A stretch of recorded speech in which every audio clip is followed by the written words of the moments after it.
자, 올랜도 같은 경우는요, 일단은 계속해서 지금 웬카주랑 게리 에리스가 결장을 합니다. 그래서 좀 인사이드에서 이런 림 프로텍팅이랄까요? 그런 부분은 살짝은 떨어져 있는 상태이긴 한데, 최근에 직전 경기에서도 썩스가 스틸을 6개나 해냈거든요. 그러면서 좋은 모습 많이 보여줬는데, 경기당 딕플렉션 1위, OPT 내 야투 허용 7등, 뭐 3점 슛은 안 좋다, 뭐 이런 건데, 이 말인즉슨 뭐냐면 올랜도는요, 지금 보시면 다 올랜도는 선수들이 다 젊어요. 그래가지고 수비 에너지가 상당히 좋다. 경기당 디플렉션은 뭐냐면 이렇게 막 하프코트에서 막 하잖아. 그러다가 상대방 패스한 거를 이렇게 손끝 맞고 튀거나 이제 그런 게 이제 이어져갖고 스틸이 되고 하는 거죠. 그런 것들이 손끝 맞고 튄다. 이런 거를 그 디플렉션이라 하는데 한국말로 하면 굴절이에요, 굴절. 뭐랄까, 수비 에너지가 상당히 좋다는 점이고 OPT 내 야투 허용은 이제 그 림 프로텍팅이 상당히 괜찮은 팀이다. 원래는 이 수치가 3등인가 그랬는데 최근에 살짝 떨어진 거예요. 웬카주가 못 나오는 영향도 살짝 있는 것 같긴 한데, 그리고 3점슛은 많이 성공도 많이 보시키고 그러니까 성공시킨 횟수도 적고 시도하는 횟수도 적은 편이고 성공률도 별로 안 좋아요. 그러니까 올랜도는 3점에는 썩 강점이 있는 팀은 아니다, 뭐 이런 건데, 반대로 이제 미러키 같은 경우는 OPT 내 야투 허용, 림 프로텍팅이 지금 완전히 지금 안 좋다. 28등이다. 작년에는 브루노 로페즈가 계속 뭐 얘기하지만은 수비와 후보에도 들 정도로 엄청 잘해줬었는데 올 시즌에는 그런 강점들이 나오고 있지 못한 것 같다. 이런 게 보이고, 자, 여기 보시면은 OPT 내 야투 허용이 올 시즌은 28등, 작년에는 7등이었다. 그리고 리바운드도 지금 9개가 감소를 했다. 확연하게 미러키가 이제 2차 이 리바운드가 감소했다는 건요, 여기 보시면은 올랜도가 세컨 포인트 1등 팀이거든요. 세컨 포인트는 뭐냐, 말 그대로 오펜 리바 따고 2차적으로 뭐 득점하는 거, 풋백 득점이라든지 리바 잡고선 외곽으로 뺐다가 3 꽂는 거라든지 뭐 그런 거 있잖아요. 그런 세컨 포인트 면에서 올랜도가 리그 1등이라는데 미러키는 이렇게 리바운드가 지금 올 시즌 현격히 줄어들었다. 이런 것들을 생각을 하면 다소간에 올랜도가 꽤나 저는 좀 잘 싸울 수도 있다는 생각이 일단은 있어요. 근데 그 직전 경기는 미러키랑 디트로이트전, 그때 디트로이트가 거의 11.5점을 프렌을 받았단 말이야. 나는 그거 거의 신앙급이라고 생각을 했어. 요즘에 디트로이트 경기력도 알고 미러키도 못하는 거 알고 있기 때문에. 다만 그냥 미러키가 그날 쿤보의 이런 그 퇴장이라는 변수도 있었고 하긴 했는데, 일단은 그때에 비해서 올랜도의 이런 프렌 값 3.5는 다소 조금 낮아 보인다. 그래서 저는 올랜도 프렌을 함부로 물기에는 약간 힘들다고 생각을 했고요. 이제 오바 같은 경우는 뭐 올랜도가 좀 수비팀이라고 하면서 점수가 그렇게 많이 나는 팀은 아닌데, 최근 경기들 보면은 이게 좀 뛰는 팀, 템포가 빠른 팀들, 뭐 애틀랜타라든지 그리고 뭐 유타 이런 팀들 상대로는 꽤나 점수가 많이 나는 모습을 보여줘 왔어요. 그리고 미러키는 일단은 지공을 하는 팀은 아니다. 미러키가 올 시즌에 230.5 기준으로 언더가 뜬 게 아마 한 번밖에 없을 거예요. 그때 뉴욕이랑 했던 경기. 나머지는 거의 다 이렇게 오바가 뜨고 했었는데, 어지간해서는 저는 이 경기는 오바가 아닐까. 일단은 릴라드가 오면서, 주루가 나가고 릴라드가 오면서 미러키의 수비가 많이 무너져 있다. 그런 점도 생각이 들고, 지금 브룩 로페즈의 이런 림 프로텍팅이나 뭐 그런 것들도 작년만 못하다. 그런 것들을 생각을 하면, 그리고 올랜도가 또 벤치의 경기력이 상당히 좋은 팀이에요. 마켓 펄츠가 안 나와도 콜 앤서니가 나올 수 있고, 뭐 그리고 이제 모리츠 바그너 같은 애들도 있고, 올랜도도 벤치 경기력도 상당히 좋아가지고 저는 이 경기는 오바가 조금 더 끌리는 것 같습니다. 근데 승패를 굳이 막 하라면은, 나는 올랜도가 한 5.5 정도였으면 그냥 프렌 눌렀는데, 올랜도가 한 5.5 받았으면 프렌 눌렀을 것 같은데 3.5는 살짝 무서워요.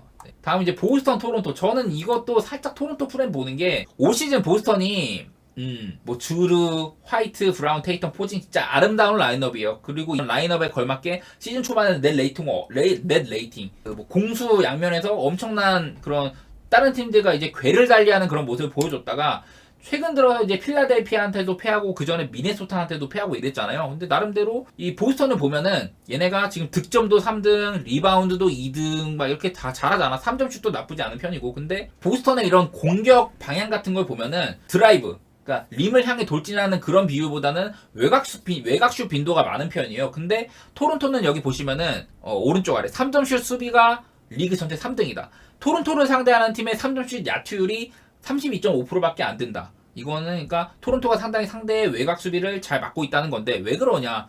보시다시피 라인업이 슈레더, 아누노비, 반즈, 시약한, 퍼들. 여기서 퍼들은 뭐 전통적인 센터고 림 프로텍팅에 이제 특화된 그런 선수고, 퍼들 말고 나머지 아누노비, 반즈, 시약한 전부 다 수비가 상당히 좋아요. 슈레더도 그래도 외곽 수비 같은 거는 지원해줄 만한 선수고, 사이즈도 어느 정도 있다 보니까 좀 길쭉길쭉 하잖아요. 그리고 토론토가 좀 그 벤치도 보면 뭐 크리스 부시에라든지 그 누구지 뭐 게트즈도 있고 여기 뭐 아추아가 내일 퀘셔너블이라고 하는데 토론토는 벤치도 보면 다 길쭉길쭉하고 막 그 제일런 맥다니엘스인가?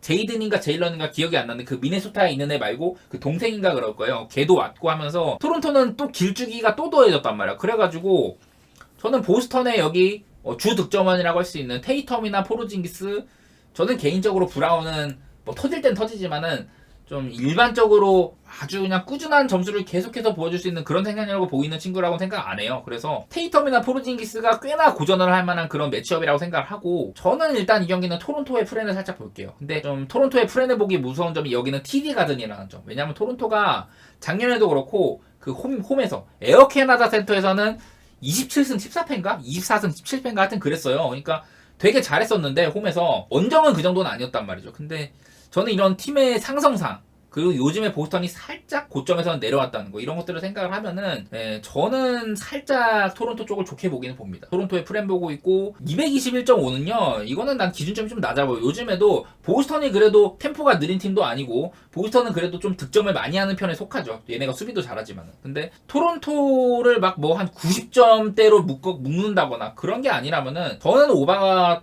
가능성이 꽤나 있다고 생각을 해요. 토론토도 요즘에 보면은 뭐 세란이라든지 댈러스 같이 좀 수비가 좀 헐거운 팀들한테는 득점도 막 120점 이상 넣어주고 있는 편이고, 네, 토론토도 요즘에 보면 점수가 많이 나더라고. 특히나 이제 좀 반즈의 팀으로 거듭이 났죠. 반즈가 이제 시약함보다는 좀 더 플레이메이킹도 능하고 여러 가지로 보여줄 게 많다고 보이는 선수라 가지고, 그래서 토론토도 작년보다는 좀 더 공격적으로 임하는 것 같고 그런 느낌이 들어서 저는 오바도 같이 보도록 하겠습니다. 애틀랜타 대 마이애미는 여기는 이제 그 마이애미가 히로가 못 나온다는 점이 조금 눈에 띄거든요. 그래서 지금 내일 마이애미 라인업 보면은 라우리, 덩컨 로빈슨, 하이스미스, 버틀러, 아데바요 이렇다는데, 사실 애틀랜타는 진짜 극 공격팀이에요. 보시다시피 지금 전체 득점 2등, 마이애미는 전체 득점 26등이에요. 애틀랜타는 진짜 공격 일변도의 팀인데 페이스도 상당히 빠른 편이고, 근데 마이애미도 작년에 비하면 페이스가 많이 올라갔다고 하는데 그거는 또 이제 그 버틀러가 많은 좀 경기를 다소 결장도 많이 하고 뭐 히로 기반으로 이렇게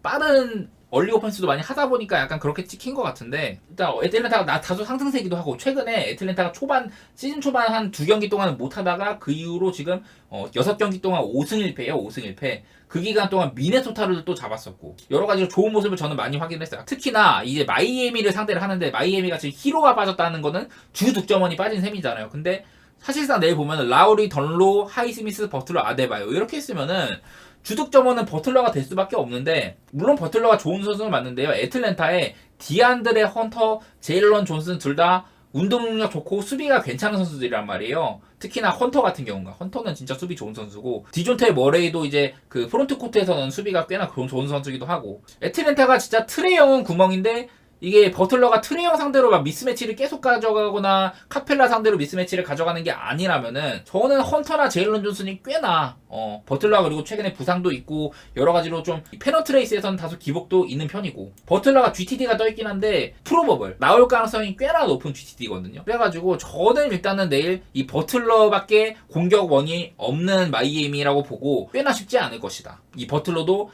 뭐 디안드레 헌터나 제일런 존슨 상대로 편하게 이제 득점하는 게 쉽지는 않을 것이다라고 생각을 하고, 저는 일단은 애틀 쪽을 좋게 보고요. 그래서 마이애미가 좀 저득점이지 않을까. 언더를 조금 보긴 합니다. 근데 언더는 살짝 무섭긴 해요. 그러니까 어제처럼 막 쉽게 막 판가름할 만한 경기가 많지는 않아. 이제 마지막으로 내일 골스 대 클리블이 있는데요. 이것도 참 어렵죠. 저는 이 경기는 그냥 언더 오버만 보려고 하는데, 일단은 클리블랜드가 여기 보시면 뭐 지금 득점도 109점밖에 안 되고 뭐 여러 가지로 작년만 못해요. 3점슛 성공률도 엄청 낮은 편이고. 근데 이게 클리블랜드는 주전들이 이제 복귀한 지 아마 이게 한 세 번째 경기인가?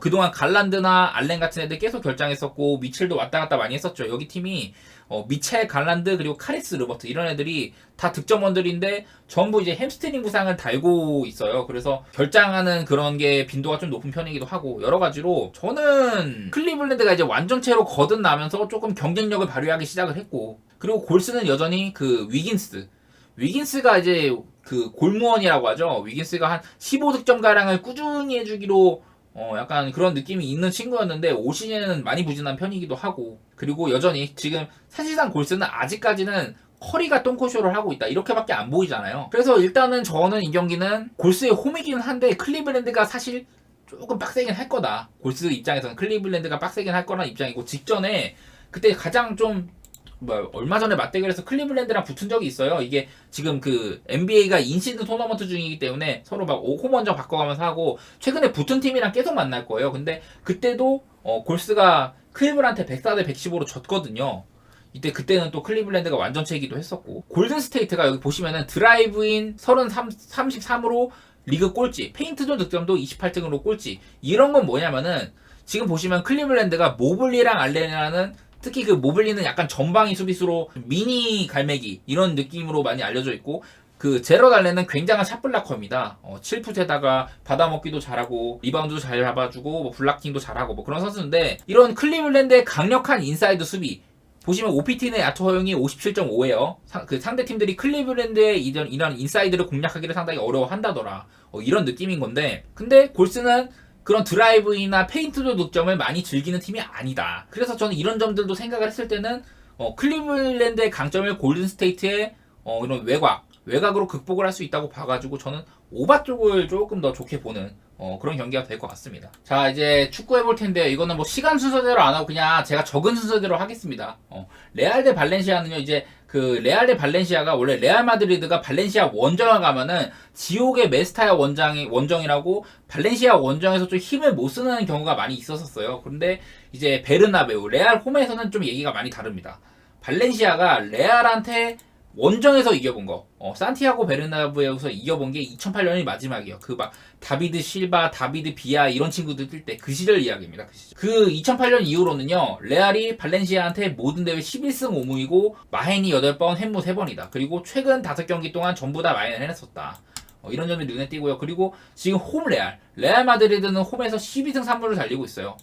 7마엔 5햄무로 나름대로 홈에서는 상당히 강력한 모습을 이어가고 있는 레알 마드리드다. 이런 거 생각을 하면은 레알 마인을 충분히 노려볼 법하다 이렇게 생각을 하고요.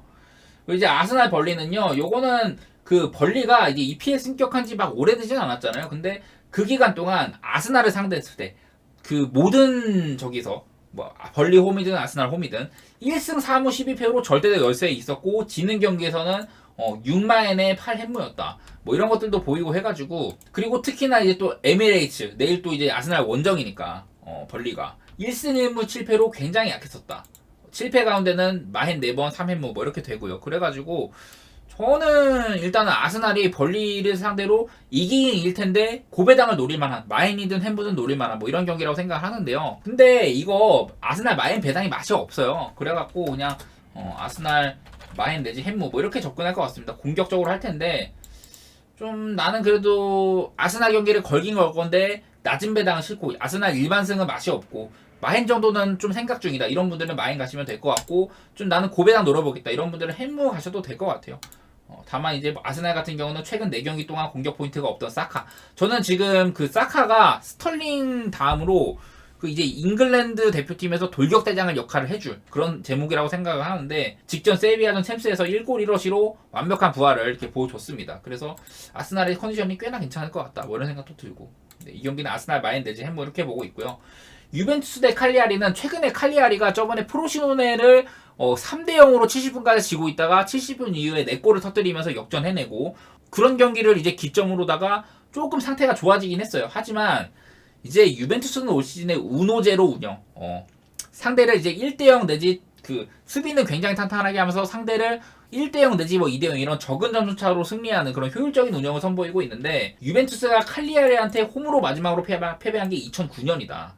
이때 엄청 오래됐죠. 그러니까 그 기간 동안 유벤투스가 계속해서 칼리아리 상대로 잘해오기도 했었고, 저는 이 경기 유벤투스의 마헨 그리고 햄무 이렇게 보도록 할게요. 마찬가지로 이 경기도 이제 고배당 원하시는 분들 뭐 이런 거 도전해도 된다 뭐 이런 의미고요. 슈투트가르트 대 돌무는 지금 기라시, 다들 아시겠지만은 이 기라시가 슈투트가르트 팀 내 득점 1등은 당연하고 분데스리가도 케인 다음으로 득점 2위인데 결장 가능성이 꽤나 크다. 근데 이거는 이제 뭐 라인업까지 보시면 좋겠지만 시간상 그건 어려울 것 같고, 뭐 요즘에 돌문이 올 시즌 20득점 15실점이에요. 그만큼 예년에 비해서 실점도 많아지고 여러 가지로 좀 아쉬움이 있다. 저는 그렇게 생각하는 편이거든요. 지난 몇 년간에 비하면 이렇게 계속해서 좀 홀란드도 나가, 올 시즌에는 이제 벨링엄도 나갔죠. 뭐 그러면서 이런 선수 누수도 많아지고 하다 보니까 그냥 경쟁력이 많이 약화돼 있다고 보는 편이에요. 그래가지고 저는 이 경기 3.5 언더 보고 그리고 슈투가르트의 1프레임 보는데 둘 다 배당은 별로다. 그래서 이 경기도 그냥 가실 분들만 취사 선택해서 가시면 좋을 것 같고요. 다음 이제 메뉴 대 루튼타운. 작년에 메뉴는요 홈에서 15승 3무 1패였어요. 굉장히 잘했단 말이에요. 근데 올 시즌 3승 3패로 그저 그렇고 3승 전부 다 햄무였다.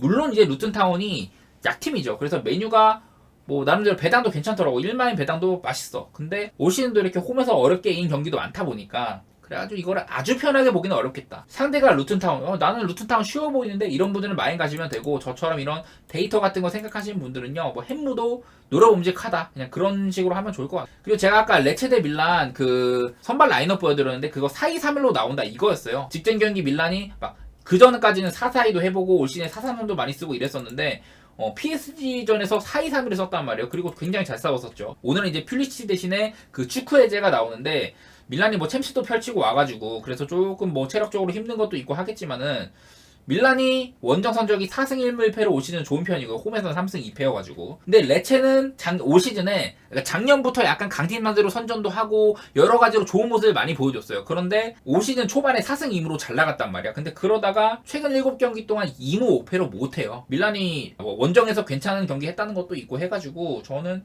이 경기는 밀란 승사이드로 갈 텐데 밀란의 일반승도 별로 맛이 없어가지고 물론 밀란의 일반승도 가셔도 됩니다. 근데 저 같은 이제 스타일, 좀 고배당 노리는 스타일은 뭐 마엔이든 햄무든 충분히 도전해보면 하다 이렇게 얘기를 하고 싶고요. 그리고 이제 마지막으로 몬자 대 토리노 여기 경기는 저는 이거는 무승부 가능성이 꽤나 높다고 생각을 해요. 몬자나 토리노나 색깔이 비슷합니다. 그 토리노 같은 경우는 약간 좀 동국권 선수들 해가지고 중원에 약간 좀 기술 좋고 피지컬 좋고 많이 뛰는 유형들 그런 선수들이 많이 있고요. 몬자 같은 경우는 이제 이탈리아 듀오 갈리아르딘이랑 그 마테오 페시나 이렇게 나름대로 이탈리아 대표팀 뭐 상비군급 이런 친구들이 좀 포진되어 있어요. 몬자라는 팀에 비하면은 중원이 꽤나 뭐 이름값이 있다 뭐 이렇게 보는 편인데 저는 양 팀에 뭐 전력차가 그렇게 크지가 않고 지금 제가 무승부 예측을 거의 안 했거든요. 이거 무승부를 본다면은 저는 아마 이 경기가 될 것 같아요.